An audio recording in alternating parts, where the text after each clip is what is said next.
গাইবান্ধায় শিল্প ও বাণিজ্য মেলায় বৈষম্য বিরোধী ছাত্র আন্দোলনের নেতাদের ওপর ধারালো অস্ত্র নিয়ে হামলা হয়েছে। এতে আহত হয়েছেন ৫ জন। স্থানীয়রা জানান, গেল রাতে চুরির অভিযোগে এক নারীকে আটক করে মারধর করেন কয়েকজন ব্যবসায়ী। এ সময় তাকে মারধর না করে থানায় নেয়ার পরামর্শ দেন বৈষম্য বিরোধী ছাত্র আন্দোলনের সদস্য আসাদুজ্জামান মিয়া। এতে ব্যবসায়ীদের সাথে কথা কাটাকাটি হয় তার। খবর পেয়ে ছাত্র আন্দোলনের অন্যান্য নেতারা ঘটনাস্থলে গেলে তাদের ওপর অতর্কিত হামলা হয়। পরে স্থানীয়রা আহতদের উদ্ধার করে গাইবান্ধা জেনারেল হাসপাতালে ভর্তি করেন। অভিযোগ, পূর্ব পরিকল্পিতভাবে ছাত্রলীগ ও ছাত্রদলের সুবিধাবাদী কয়েকজন নেতার নেতৃত্বে এই হামলা হয়েছে।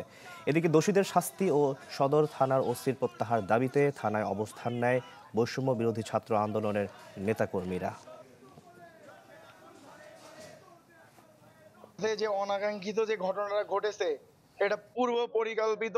ঘন্টার মধ্যে দৃষ্টান্তমূলক শাস্তি চাই, যাতে গাইবান্ধায় এরকম অমানবিক যে ছাত্রদের উপর যে নির্যাতন আর যেন কখনো না হয়। প্রশাসন থাকা অবস্থায় আমাদের সবাইকে ওইখানে আমার ফ্যামিলি সহ সবাইকে মারা হয়েছে।